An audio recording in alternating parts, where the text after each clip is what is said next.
येशू राजा पुढे जात आहे, होसाना गीत गाऊया, हर्षाने गाऊया, होसाना जय हो, होसाना जय हो. आता हा जो झावळ्याचा रविवार आपण सेलिब्रेट करत आहोत, हा जो झावळ्याचा रविवार संपूर्ण जग सेलिब्रेट करत आहे, या झावळ्याच्या रविवार बद्दल जर जास्त जाणून घ्यायचं तर आम्हाला 4 शुभवर्तमानातून जावं लागेल. मत्तय शुभवर्तमान याचा 21 अध्याय 1 वचनापासून जर तुम्ही पुढे गेले तर तुम्हाला त्या ठिकाणी हा जो झावळ्याचा रविवार आहे, या झावळ्याच्या रविवारचा डिटेल वृत्तांत पाहायला मिळेल.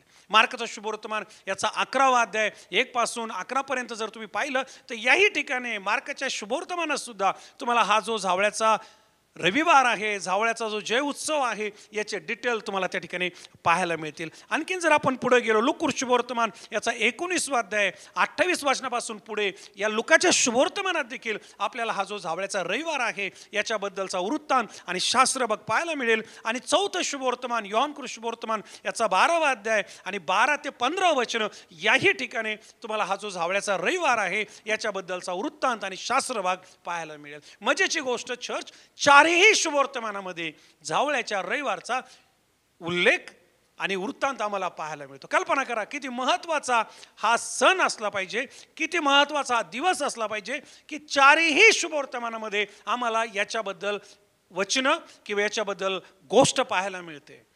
अन्यथा तुम्ही जर पाहिलं की 2 शुभवर्तमानात एखादी गोष्ट सापडेल, 2 शुभवर्तमानात सापडणार नाही. एखाद्या शुभवर्तमानात एखादा वृत्तांत सापडेल, दुसऱ्या शुभवर्तमानात सापडणार नाही. पण झावळ्याचा रविवार हा येशू ख्रिस्ताचा यरूशलेममध्ये गाडावर बसून केलेल्या दिवसाचा हा जो रविवार आहे याचा वृत्तांत 4ही शुभवर्तमानाने याची नोंद घेतलेली आहे. आणि म्हणून लक्षात ठेवा, हा ख्रिस्ती मंडळीसाठी आणि चर्चसाठी अतिशय महत्त्वाचा अशा प्रकारचा आहे. जी मजेची गोष्ट जर आम्हाला पवित्र शास्त्रातून समजून घ्यायची तर मला आपल्याला सांगू द्या, आतापर्यंत येशू ख्रिस्त जर त्याने एखाद्या मेलेल्याला जिवंत केलंय, एखाद्या आजाराला बरं केलंय, एखाद्या कुष्ठरोग्याला शुद्ध केलंय, तर येशू ख्रिस्त त्याने गोष्ट सांगायचा. काय सांगायचं आठवतं का तुम्हाला? ज्यांना तो बरं करायचा त्याने गोष्ट तो सांगायचा. काय आठवतंय तुम्हाला? यस. ज्याला तो बरा करायचा त्याला म्हणायचं, तुझ्यासाठी मी काय केलं कोणाला सांगू नको. अनेक वेळा तुम्ही कुठल्याही शुभवर्तमानात वाचा, या गोष्टी तुम्हाला पाहायला मिळतील. आज या जगामध्ये जर कोणी थोडं केलं, थोडंसं ईदभर, त्याला हातभर सांगायला लावतो तो समोरच्याला, आणि मी हे केलं, सांग त्याला. आणि माणसाला हे आवडतं. पण येशू ख्रिस्ताकडे जेव्हा आपण येतो, येशू ख्रिस्त सांगू नका म्हणून सांगायचा. येशू ख्रिस्त म्हणायचं, कोणाला बोलू नको तुझ्यासाठी काय केलंय. आंधळ्याला त्यांनी बरं केलं, तू कोणाला सांगू नको.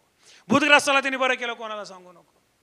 जेव्हा जेव्हा त्याने चिन्ह चमत्कार केले, तो काय सांगायचा, तुझ्यासाठी जे काही देवाने केलंय ते तुझ्यापुरतं ठेव, कोणाला सांगू नको. परंतु झावळ्याच्या रविवारकडे ज्यावेळेस आपण येतो, झावळ्याच्या रविवारचं जे रहस्य आहे तिकडे ज्यावेळेस आम्ही येतो, लक्षात घ्या, या ठिकाणी स्वतः येशू ख्रिस्त जो आहे ना, हा पुढे येत आहे उघडपणे.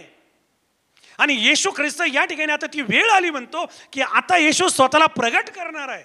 आतापर्यंत जो म्हणत होता की कोणाला सांगू नका, कोणाकडे बोलू नका, आता तो स्वतः पुढे येतो आणि शिष्यांना सांगतो, समोरच्या गावात जा, गाढव घेऊन या, कारण आता मला उघडपणे लोकांसमोर आलं पाहिजे. लोकांना हे कळलं पाहिजे की मी राजांचा राजा आहे. म्हणा, येशू राजांचा राजा आहे. येशू राजांचा राजा. बोला, येशू राजांचा राजा आहे. येशू राजांचा राजा आहे.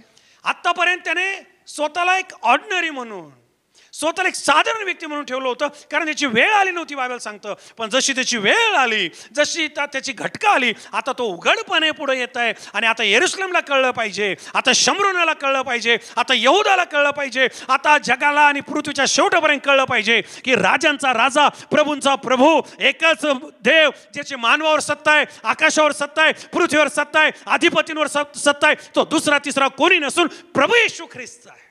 बोलो येशू मसीह की जय. बोलो येशू मसीह की जय. आणि म्हणून या रविवारी काय घडलं तर या रविवारी येशू ख्रिस्ताने प्रगट केलं, येशू ख्रिस्ताने जाहीर केलं की मी राजांचा राजा. याला इंग्लिशमध्ये मॅनिफेस्टो म्हणतात. आता आपण मतदानाच्या माहोलमध्ये आहोत, आपल्या देशामध्ये मतदान आहे आणि लवकरच सगळं काही मतदान सुरू होईल. वेगवेगळे पक्ष त्यांचे जे जाहिराती आहेत, ते जे काही करणार आहेत पुढील 5 वर्षामध्ये, ते अगोदरच सांगतील की आम्ही जर सत्तेत आलो तर आम्ही हे करू. आणि त्यांचे तो अजेंडा असतो की आम्हाला हे करायचं आहे सत्तेत आल्यानंतर. तीच गोष्ट आम्हाला येशू ख्रिस्ताला धरून पाहायला मिळते की एक बिब्लिकल जगामध्ये, आत्मिक जगामध्ये आता गाढवावर बसताना त्याला हे जाहीर करायचं होतं, त्याला हे डिक्लेअर करायचं होतं की मी कोण आहे, मी या जगात कशासाठी आलो. मत्ती वर्तमानात 4 अध्याय आणि त्याचं तुम्ही जर 13 वचन वाचलं तर त्या ठिकाणी जेव्हा येशूने सेवेला सुरुवात केली त्याने म्हटलं देवाचं राज्य जवळ आलंय आणि पश्चाताप करा. आता येशू ख्रिस्ताला हे दाखवायचं होतं की मी देवाचं राज्य घेऊन आलोय, मी देवाच्या राज्याची स्थापना करत आहे आणि त्या राज्याचा वारस, त्या राज्याचा चालक, त्या राज्याचा मालक, त्या राज्याचा सर्वस्व मी आहे, कारण माझ्या पित्याने मला पाठवलंय. आणि आता पुत्राला उघड करण्याची, पुत्राला प्रसिद्ध करण्याची आणि पुत्राचा गौरव जाहीर करण्याची वेळ आहे. जावळ्याचा रविवार म्हणजे येशू ख्रिस्त राजांचा राजा आहे हे जाहीर करणं, हे स्वीकारणं. जावळ्या हातात घेऊन येशू आमचा राजा नाही होणार, रंगीबेरंगी कपडे घालून येशू आमचा राजा होणार नाही. पहिल्या मंडळीने काय केलं हे जाणून घेऊन आमचा येशू राजा नाही होणार. तर त्यासाठी आम्हाला येशू ख्रिस्ताला आमच्या जीवनात घ्यावं लागेल, येशू ख्रिस्ताला आमचं हृदय द्यावं लागेल, येशू ख्रिस्ताला आमचं समर्पण करावं लागेल. आणि हे जे समर्पण आहे हे आम्हाला पूर्ण केलं पाहिजे. जोपर्यंत येशू ख्रिस्त 30 वर्षाचा झाला नव्हता तोपर्यंत तो गुपित होता, पण 30 वर्षाचा असताना त्यांनी सेवेला सुरुवात केली, उपदेश दिला की देवाचं राज्य जवळ आलंय. आणि आता तो 33.5 वर्षाचा आहे आणि आता त्याला हे डिक्लेअर करायचंय की आता ती वेळ आली की मी मानव जातीच्या पापासाठी मरणार आहे, मी प्राण देणार आहे, उठणार आहे, स्वर्गात जाणार आहे आणि परत येणार आहे घोड्यावर बसून राजांचा राजा म्हणून. आमेन. बोलो येशू मसीह की जय, बोलो येशू मसीह की. आणि जावळ्याचा रविवार म्हणजे काय किंवा जावळ्याच्या रविवारचं महत्व का? कारण या दिवशी येशूने स्वतःला डिस्क्लोज केलं, येशूने स्वतःला उघड केलं. याबद्दल अजून डिटेल आपण पुढच्या एपिसोडमध्ये पाहणार आहोत. बरं, आम्ही अजून पुढे जातो आणि या जावळ्याच्या रविवारमध्ये येशू ख्रिस्तानंतर आम्हाला शिष्य पाहायला मिळतात. आणि त्याचे जे शिष्य आहेत त्याचे अनेक शिष्य होते. प्रमुख 12 शिष्य होते, बायबल सांगतं 70 शिष्य होते. आणि योहान 6 आणि 66 वचन जर तुम्ही वाचलं तर त्या ठिकाणी आकडाच नाही, इतके होते, काही राहिले काही निघून गेले. आणि म्हणून येशू ख्रिस्ताच्या सेवकाईमध्ये प्रमुख अपोस्टल 12 होते, पण यांच्या व्यतिरिक्त अनेक शिष्य होते. लाजार त्याच्यामध्ये होता, सिरिया त्याच्यामध्ये होत्या, निकोदेमस सारखे त्याच्यामध्ये होते, वेगवेगळे अनेक लोक त्यामध्ये होते. मला तिकडे जायचं नाहीये, परंतु महत्त्वाची गोष्ट लक्षात घ्या की या जावळ्याच्या रविवारी येशू ख्रिस्त त्याच्या शिष्यांना कामगिरी देतो. आणि कामगिरी काय होती? समोरच्या गावात जा, त्या ठिकाणी तुम्हाला किती गाढवं सापडतील? जावळ्याच्या रविवारमध्ये आम्हाला 2 गाढवं पाहायला मिळतात. आणि हे जे 2 गाढवं आहेत हे मत्ताई सांगतो 2 गाढवं आहे, पण जेव्हा मी मार्काकडे येतो, लुकाकडे येतो, योहानाकडे येतो, एकच गाढवं सांगितलंय. आता तिथं 2 गाढवं आहे का 1 गाढवं आहे? आम्हाला तिकडे जायचं नाही, कारण एक शिष्य 2 गाढवं सांगतोय तर आम्हाला 2 पण धरायचे आणि 3 शिष्य 1 सांगतात, आम्हाला 1 पण धरायचंय. परंतु महत्वाची गोष्ट आम्हाला पाहायला मिळते की शिष्यांना सांगितलं जा आणि गाढवं सोडून आणा. आता येशू ख्रिस्ताने या शिष्यांना समोरच्या गावात जा म्हटलं. आणि हे जे समोरचं गाव आहे या गावाचं नाव काय? तर या गावाचं नाव जे आहे बायबलचा अभ्यासकारांनी म्हणतात की हे गाव यरीहो असलं पाहिजे, कारण यरीहो तिथून फार जवळ होतं. आणि म्हणून बायबलचा अभ्यासकारांनी म्हणतात हे शिष्य यरीहोत गेले आणि यरीहोतून गाढवं जे सोडून आणले. यरीहोकडे जेव्हा जेव्हा आम्ही येतो, यरीहोच्या गावाकडे जेव्हा जेव्हा आम्ही येतो, आम्हाला पाहायला मिळतो की हा आंधळा भिकारी यरीहोच्या वाटेवर बसलेला होता. आता यरीहोचा जो स्टडी आहे माझा विषय तो नाहीये, परंतु यरीहोबद्दल फार चांगला स्टडी आहे. यरीहो जे आहे आम्ही पाहतो यरीहो शापित शहर होतं, यरीहो जे आहे एक आशीर्वादित शहर होतं. आणि हे यरीहो जे आहे येशू ख्रिस्ताच्या काळामध्ये हे मेट्रो सिटी होतं. जसं मुंबई आपली फायनान्शियल कॅपिटल आहे, आर्थिक राजधानी, त्या काळी यरीहो जे आहे हे एक टॉपचं शहर होतं जिथून गुलाबाचा व्यवसाय केला जायचा, जिथून जनावरांचा व्यवसाय केला जायचा. आणि म्हणून पॉसिबिलिटी अशी आहे की तिथून हे गाढव आणले, परंतु बायबल त्याबद्दल डिटेल देत नाही. म्हणून बायबल अभ्यासक म्हणतात की हे गाव कोणतं होतं? यरीहो होतं. त्यांनी यरीहोतून आणलेलं असू द्या किंवा त्या समोरच्या गावातून आणलेलं असू द्या, पण शिष्यांना सांगितलं जा आणि काय करा? गाढवं घेऊन या. जेव्हा हे गाढवं आणायला पाठवलं ते बेतफगे या ठिकाणी होते.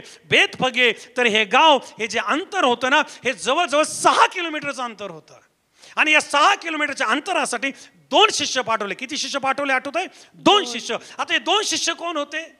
जसं गाढव किती होते तसे 2 शिष्य कोण होते, तर हे जे 2 शिष्य आहे यांचे नावं जरी तिथं आले नाही, परंतु आम्ही थोडंसं पुढे गेलो तर आम्हाला पाहायला मिळतं जावळ्याच्या रविवारनंतर मोंदी गुरुवार येतो आणि या मोंदी गुरुवारसाठी देखील त्यांनी परत 2 शिष्य पाठवले आणि त्यांना सांगितलं की तुम्ही एका गावात जा, त्या ठिकाणी माणूस तुम्हाला सापडेल, त्याच्या खांद्यावर घागर आहे आणि तो घागर घेऊन जात असताना ज्या घरात तो जाईल त्या घरात तुम्ही जा आणि तिथल्या मालकाला म्हणा की प्रभूला जेवण करायचं आहे आणि त्याची जागा कुठे आहे, त्याची खोली कुठे आहे, तो तुम्हाला एक माडी दाखवल. आणि हे जे 2 शिष्य पाठवले होते हे होते पेत्र आणि योहान, हे मोती गुरुवार मधले.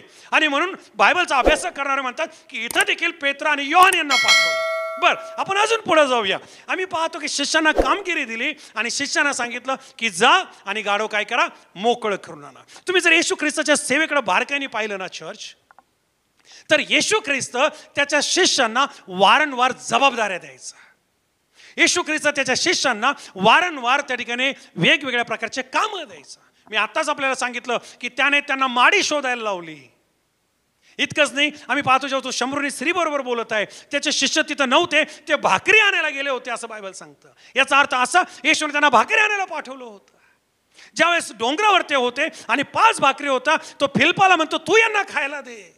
येशू ख्रिस्त त्याच्या शिष्यांना वेगवेगळ्या जबाबदाऱ्या द्यायचा. आम्हाला पाहायला मिळतं की ज्यावेळेस येशू ख्रिस्त एका ठिकाणी आहे त्या ठिकाणी टॅक्स कलेक्ट करणारे लोक आले आणि ते म्हणाले की तुमचा गुरु टॅक्स देत नाही का. आणि पेत्र येऊन येशूला म्हणतो की प्रभू आपलं काय, तर पेत्रला येशू म्हणतो तू जा, एक गळ टाक, त्यात एक मासा भेटेल आणि त्यातून तुला एक 2 रुपयाचं नाणं भेटेल, ते नाणं घे, तुझ्यासाठी आणि माझ्यासाठी टॅक्स दे. जा, गळ टाक, मासा धर. पेत्राला जावं लागलं आणि जाऊन मासा धरावं लागला. येशू ख्रिस्त वेगवेगळ्या जबाबदाऱ्या द्यायचा आणि आम्ही पाहतो या जबाबदाऱ्या तो का द्यायचा, कारण त्याला त्याच्या शिष्यांकडून कामं करून घ्यायचेत. आमेन.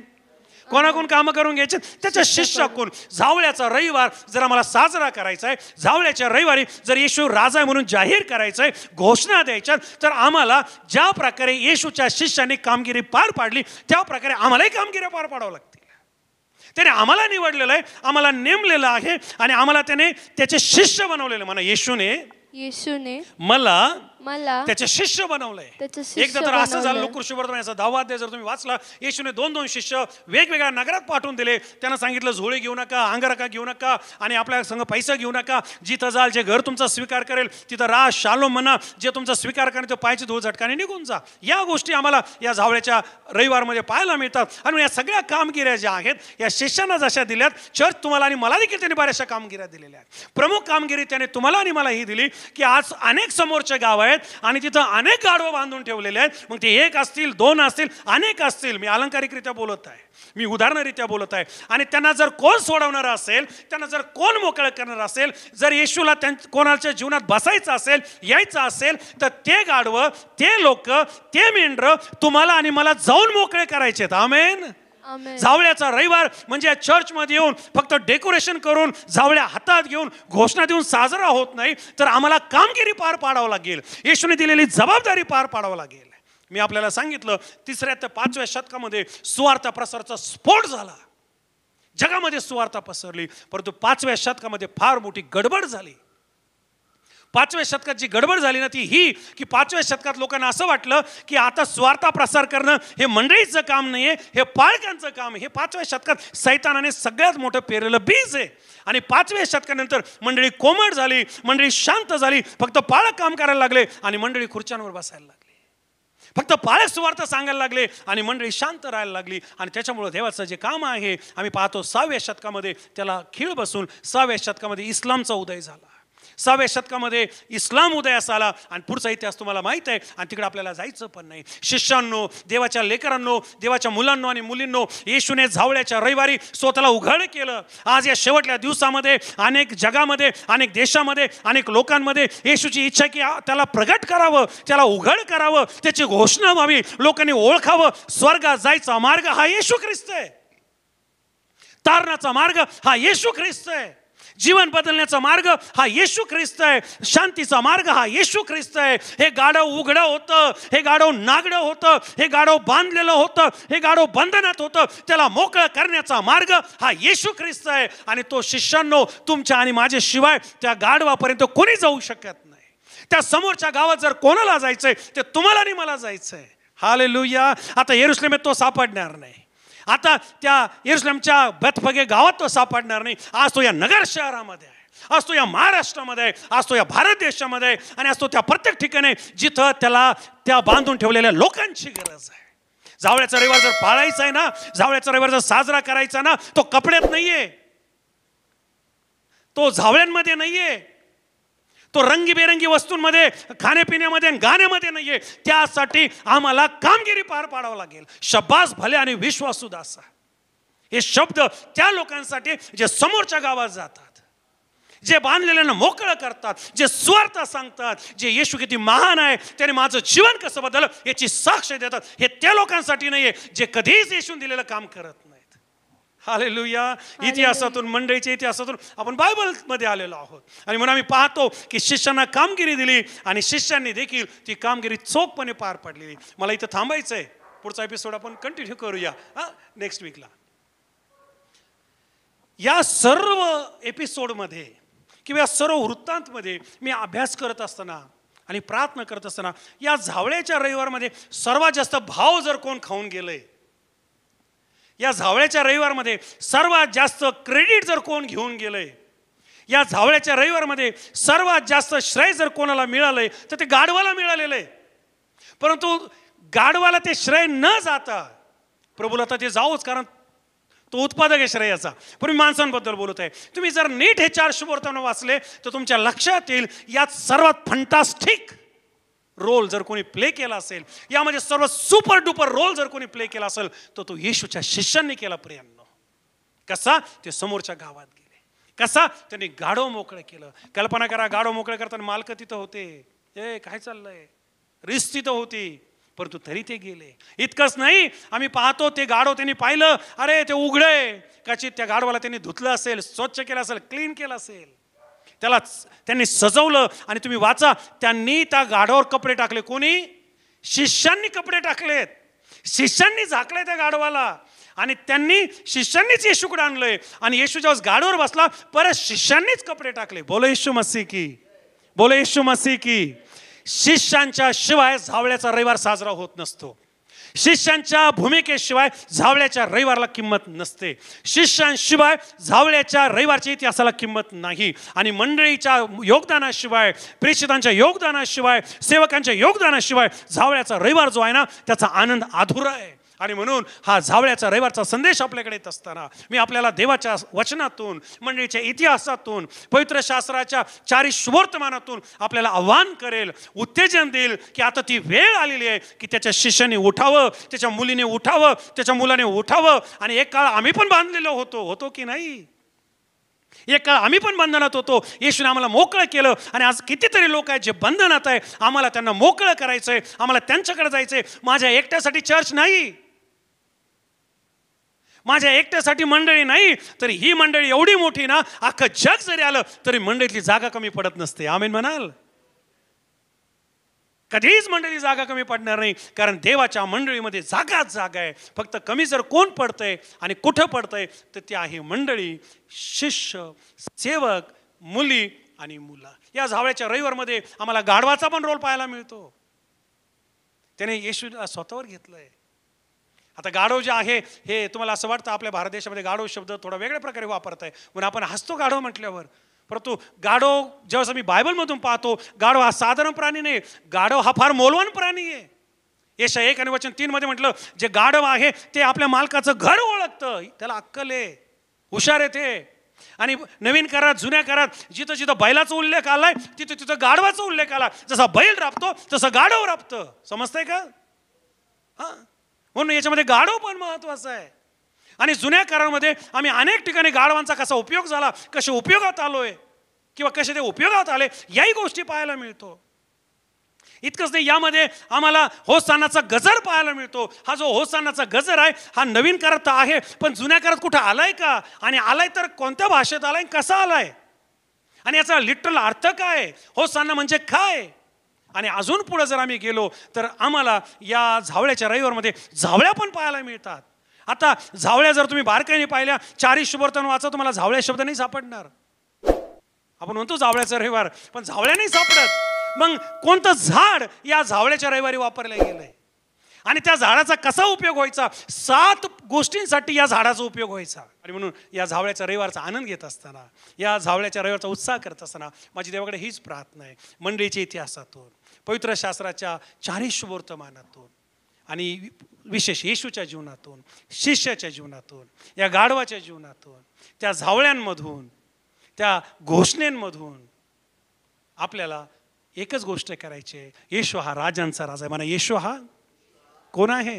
राजांचा राजा आहे. हे आम्हाला स्वीकारायचं आहे, हे आम्हाला जाहीर करायचं आहे. येशू ख्रिस्त हा राजांचा राजा आहे. मला बंद करताना आपल्याला सांगू द्या, ज्या वेळेस हा येशू गाढवावर बसला, शास्त्रांत नगर दुमदुमलं, नगर गजबजलं. मी म्हटलं ना सुरुवातीला शाउटिंग संडे म्हणतात, अशा घोषणा होत्या, अशा घोषणा होत्या की प्रत्येक घरात तो आवाज जात होता, व्हॉट्स हॅपनिंग, काय चाललंय? आणि जो तो म्हणत होता, येशू राजांचा राजा आहे, येशू राजांचा राजा आहे, इस्रायलचा खरा राजा आलेला आहे, इस्रायलचा खरा देव आलेला आहे, इस्रायलचा खरा तारणारा आलेला आहे. आमेन. या गाढवाची भविष्यवाणी जुन्या करारातून मी पुढच्या एपिसोडमध्ये आपल्याला सांगणार आहे.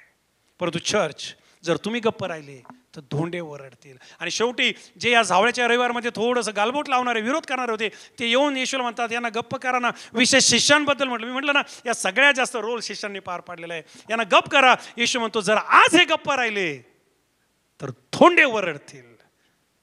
यापुढे जर आम्ही गप्प राहिलो, यापुढे जर आम्ही शांत बसलो आणि यापुढे जर आम्ही सण म्हणून फक्त सण केला, तर लक्षात घ्या, देव आमचा नाही दुसऱ्या कोणाचा उपयोग करेल. पण आज बंद करतो मला सांगू द्या, प्रभूला तुमची गरज आहे, प्रभूला माझी गरज आहे. झावळ्याचा रविवार तुमच्या आणि माझ्याशिवाय साजराच होऊ शकत नाही. झावळ्या म्हणून गॅपमध्ये उभा राहा, गाढव म्हणून गॅपमध्ये उभा राहा, घोषणा देणारे म्हणून गॅपमध्ये उभा राहा, वाटेवर कपडे टाकणारे म्हणून गॅपमध्ये उभा राहा, गाढव घेऊन येणारे म्हणून गॅपमध्ये उभा राहा. तुमचा आमेन ऐकायला मिळत नाही मला.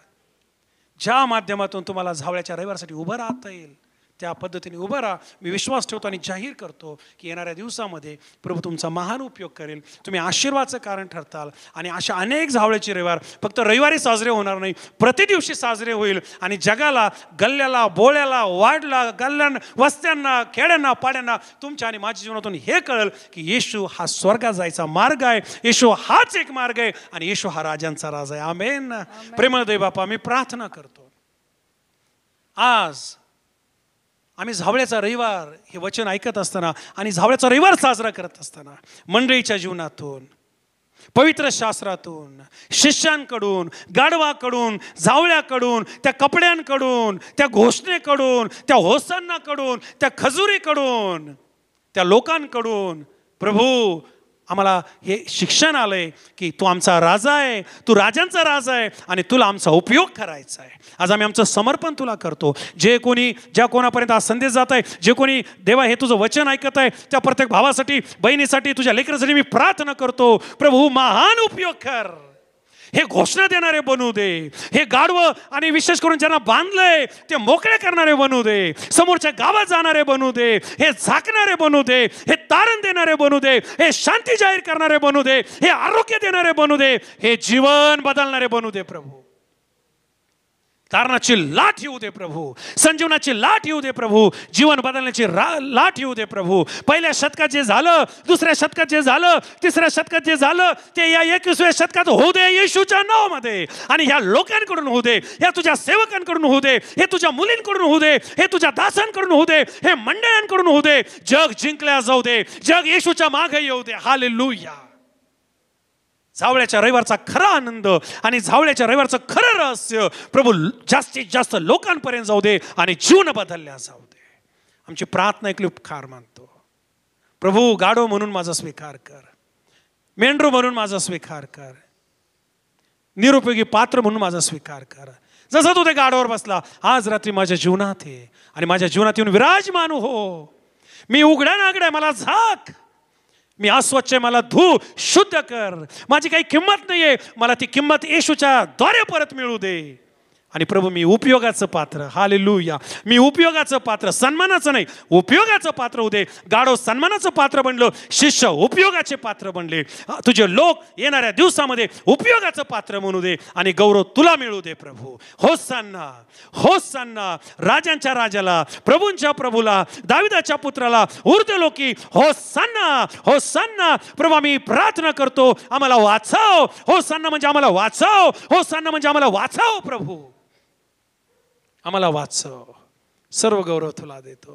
प्रार्थना ऐकले आभार मानतो आणि येशूच्या नावात आम्ही प्रार्थना करतो. Amen. God bless you all. जीवन बदलणारे संदेश, आपल्याला आशा देणारे संदेश आणि आपल्याला देवाच्या जवळ नेणारे संदेश ऐकण्यासाठी आमचं जे YouTube चॅनल आहे पास्टर दीपक थोरात या नावाने, या चॅनलला सबस्क्राईब करा, लाईक करा, इतरांपर्यंत शेअर करा. याद्वारे आपल्या जीवनामध्ये मोठ्या गोष्टी झाल्याशिवाय राहणार नाही. God bless you.